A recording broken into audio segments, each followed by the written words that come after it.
Katie Brown Workshop on PBS. Hi, this is Paul Slackett's Good News Broadcast. Good morning, Katie. How are you? Oh, I'm great. Good morning to you. We're going to talk about the hottest foods, flavors, and recipe for the spring, okay? Is that hot like temperature or in flavor or in spice? What is that? Probably all of the above, but basically it is, spring is that time of year when people are trying new things and setting new goals, and I think sometimes they forget about the kitchen and things that are happening and things they can introduce into their, kind of daily roundup of what food they're serving to their friends and to their family, and it's such a good time of year to even kind of revitalize what it is you're cooking. Is it spring in the sense that we can also get, fresh basil, fresh parsley, we can get fresh spice and so on? Absolutely, absolutely.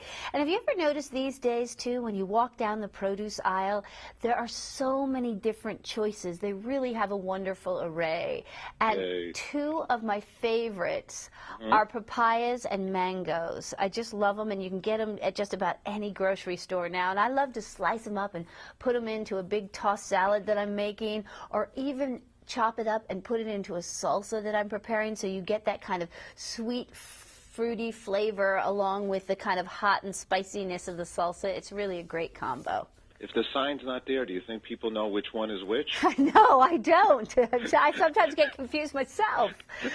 No, seriously. But, it's so fun because I find that these days the people who work in the grocery stores are so knowledgeable, and it's almost like, I'm also a big gardener, and when I walk into a nursery, I rarely buy a plant without, interviewing the man who's out there watering.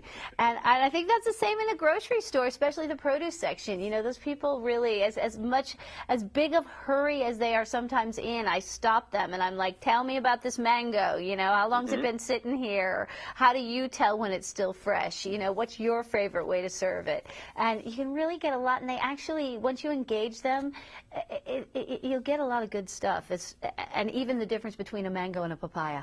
They know their fruits because they do. To bring in a few bad fruits is losing, significant dollars. Absolutely. Waste is not a good thing. That's one of the big things in food business. And it's a business for them. So, you can really learn a lot of stuff and apply it in small ways into your own everyday kitchen.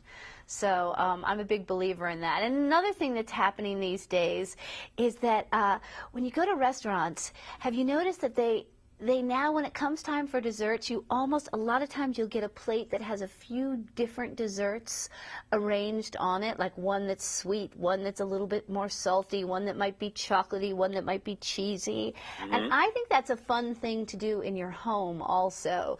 Not only is it healthier because you have kind of built-in portion control because they're smaller little bits, but it's also a great way. I have 2 small children at home, and it's kind of a great way to introduce new flavors. And one thing that's great to do is take little shot glasses or little tiny votive glasses and kind of layer in a tiramisu with kind of lady fingers on the bottom, a little bit of coffee, then a layer of chocolate, a layer of caramel, maybe a layer of whipped cream, and top it with a little bit of fruit. And then you might want to combine that with a mini tart. And you can take puff pastry that you buy in the freezer section, line mini muffin tins with it, and pop in a little bit of fresh jelly or a little bit of custard or lemon curd, and then put fresh berries on top of that. And then I have mini cheesecakes here, and I have worked with Splenda to substitute the sugar with Splenda, and that way I'm cutting down on the calories and making it a little bit healthier. And other substitutions you can do when it comes to making dessert is, take that whole milk and substitute it with low-fat milk, or take that yogurt and substitute it with low-fat yogurt. And if you combine that with the portions of these mini desserts, not only are you given something that's kind of fun, but it's also a lot healthier. Oh, a lot of good advice. I'll also throw in, because I like to throw it in, also everybody should check their cholesterol. They should know their number. It's mandatory to eating food because your cholesterol is based upon your genetics and what you eat, right? Absolutely, absolutely. And there's so many great products out there now that really can help you, prepare foods that are going to be healthier, that are going to be lower in calories. And if you just make yourself aware of them and kind of start experimenting with them, you'll find your favorite recipes and ways to still eat some of those things that you love, but make them, better for you. What are one of your favorite recipes? Oh, well, I've got one in front of me right here that I happen to love. Okay. We just developed these the other day in the workshop, and they're macaroons. They're kind of a takeoff the little tiny French macaroons. I love macaroons. Don't you love them? No, I love them more than I love them. I know, and they're really not that hard to make. And when it's springtime, you can do something fun, like add just a touch of food coloring to them, and you can make them in different bright, springy colors. And, it used to be that all the rage was cupcakes. All you ever heard is everyone had cupcake weddings, cupcake parties. Now I'm noticing, and this is going to make you very happy, people are having macaroon fetes. So it's a pretty splendid way to, How do you make a macaroon? This is, I just go and I get a Manischewitz macaroon. How do you get macaroons? That's what everybody does. They don't realize how easy it is to make. It's mostly eggs, a little bit of butter, a little bit of lemon juice, and you can log on to actually splendid.com, and we have recipes there for it.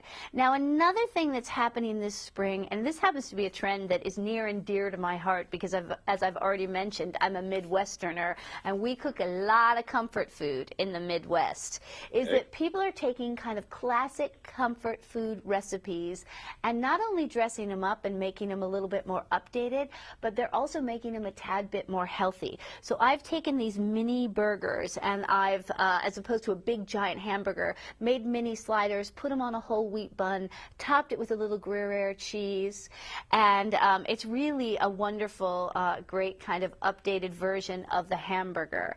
Now, as I mentioned earlier, I have kids at home, and grilled cheeses go over really big in our house. Sometimes I think it's all they'll eat, but it's hard to cook it also for my husband.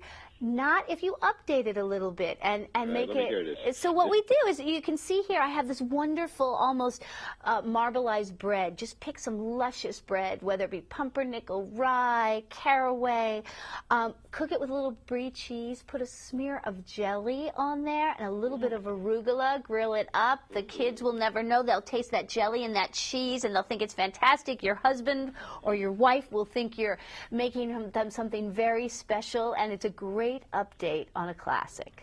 And I think I just saw Pollard has one that has more fiber as well in the jelly. Absolutely. Oh, I love you because you are doing my job for me. You're talking and bringing up health things. Thank you. It's true. I have grandkids. Well, there you go. There you go. They love that grilled cheese. Exactly. Thank you. It's the biggest thing to me.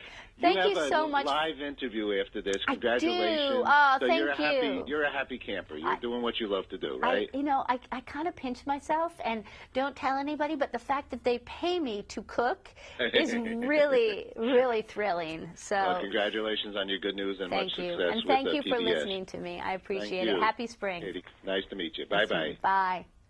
Bye.